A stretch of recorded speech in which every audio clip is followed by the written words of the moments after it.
Desde el punto donde estoy, la visual al punto más alto del edificio que tengo enfrente forma un ángulo de 30 grados con la horizontal.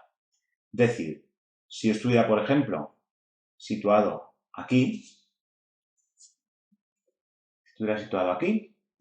lo que tendría es que cuando miro el punto más alto del edificio, el ángulo que forma la visual con la horizontal, con el suelo, es 30 grados. Si me acerco 30 metros, el ángulo es de 47 grados. Es decir, me acerco un poco más, me acerco aquí, y desde aquí, cuando yo observo, pues naturalmente el ángulo aumenta. A medida que yo me vaya acercando, este ángulo de aquí va aumentando. ¿Y cuánto aumenta? Pues aumenta a 47 grados. Esta distancia de aquí que me he acercado son 30 metros. Lo que se nos pide ahora es calcular la altura del edificio. Esto es un problema muy interesante porque permite ver un caso práctico de una medida de un edificio. Realmente, si queréis medir una altura de un edificio, estáis en el suelo, entonces una opción sería estar, fijaos que no hace falta saber ni a qué distancia estamos del edificio. Es decir, podría ser que aquí hubiera, por ejemplo, una valla y no pudiéramos acceder siquiera al pie del edificio, a esta zona de aquí. ¿Vale? Que no pudiéramos acceder a esta zona.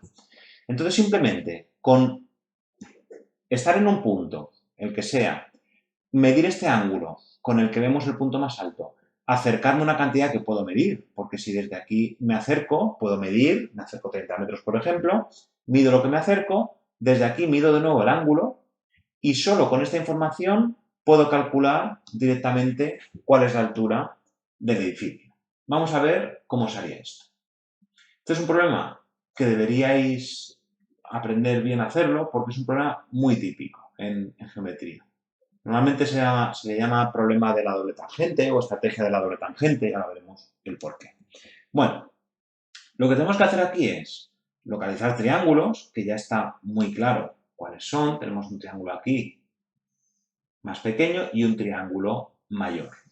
Comparten este cateto, que es la altura del edificio.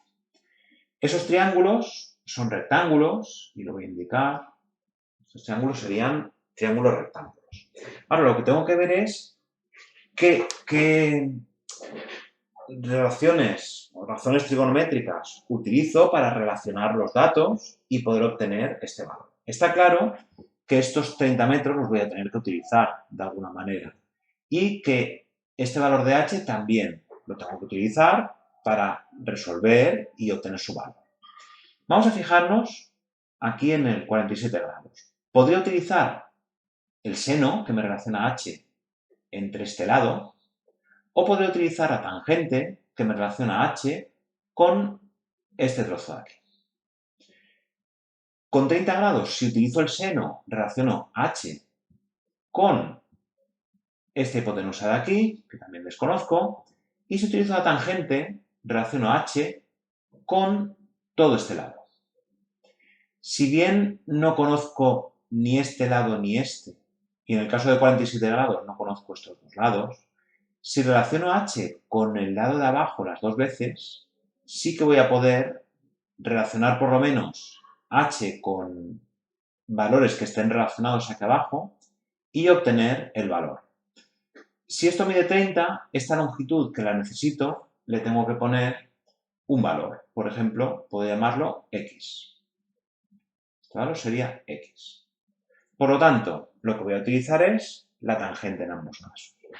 En el triángulo pequeño, el de 47 grados, si calculo la tangente de 47 grados es el cateto opuesto, que mide h, partido cateto contiguo, que vale x. Aquí, si despejo h, me queda x por la tangente de 47 grados. Aquí ya tengo la relación entre h y x. Me faltaría otra ecuación que me la relacione. Esa ecuación sale de calcular en el triángulo grande, este que se forma aquí, la tangente de 30 grados. Por lo tanto, la tangente de 30 grados, puedo decir que es el cateto opuesto que mide h partido del cateto contiguo, que vale x más 30. Puesto que la longitud del cateto este de abajo, pues mide esta x más estos 30. Por lo tanto, de aquí obtengo que x más h, que h es x más 30 por la tangente de 30 grados. Es decir, h es x tangente de 30 grados más 30 tangente de 30 grados. Bueno, y con estas dos ecuaciones monto un sistema que resuelvo inmediatamente por igualación. Entonces, lo que tengo es que x por la tangente de 47 tiene que ser igual a x por la tangente de 30 más 30 por la tangente de 30. Por lo tanto, paso este x tangente de 30 a la izquierda y tengo x tangente de 47 menos x tangente de 30 igual a 30 tangente de 30. Ahora lo que voy a hacer es sacar factor común esta x y por lo tanto me queda que x por la tangente de 47 menos la tangente de 30 es igual a 30 por la tangente de 30. Y entonces ahora finalmente todo esto, que es un número, aunque no sepa lo que vale, es un número, y está multiplicando, lo paso dividiendo. Por lo tanto tengo ya que x finalmente será 30 por la tangente de 30 partido de la tangente de 47 menos la tangente de 30. Este sería el valor exacto que tiene x. De momento voy a dejarlo así.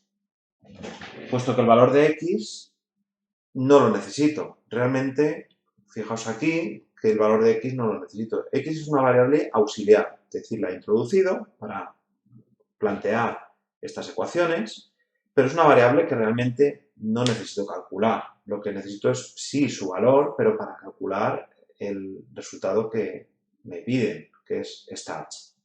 Bueno, ¿cómo calculo ahora el valor de h? Muy sencillo.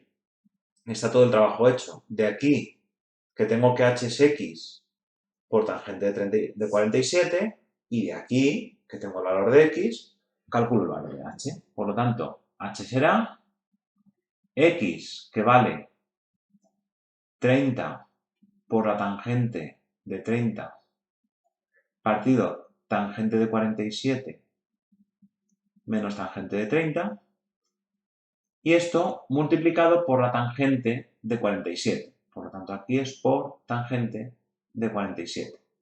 Este sería el valor exacto que tiene h, pero para este problema lo que vamos a hacer es calcular el valor aproximado que tendría. Si calculamos esto, nos va a quedar aproximadamente 37,52. Por lo tanto, la altura será 37,52 metros. Entonces, la altura del edificio, ponemos ya aquí la solución, la altura del edificio es 37,52 metros. Como ampliación, se podría hacer este problema en general.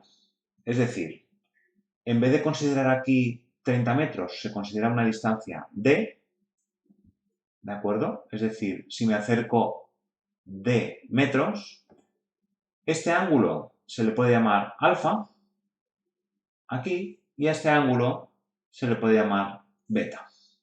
Entonces se puede hacer el problema de manera totalmente general. Yo recomiendo intentar hacerlo. ¿Por qué es interesante hacer un problema con los datos generales? Bueno, imaginad que vamos a medir 50 edificios. Entonces, para cada edificio, estos ángulos y estas distancias van a variar, pero lo que voy a hacer es siempre lo mismo. Voy a medir un ángulo, me acerco, mido el otro ángulo. Si lo que voy a hacer es medir un montón de edificios, al final voy a tener que hacer todo esto un montón de veces.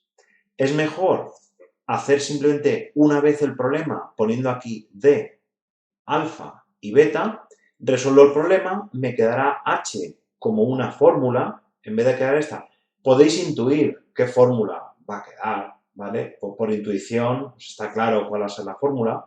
Pero bueno, si lo hacemos en condiciones, aquí voy a tener un valor de H donde en vez de tener 30, 30, 47, voy a tener D, alfa y beta. ¿Cuál es la ventaja? Que voy a tener la solución como una formulita y si tuviera que hacer mediciones de un montón de edificios, pues simplemente aplicaría esta formulita. Es decir, hago el cálculo una única vez y voy aplicando la fórmula directamente todas las veces que lo necesite.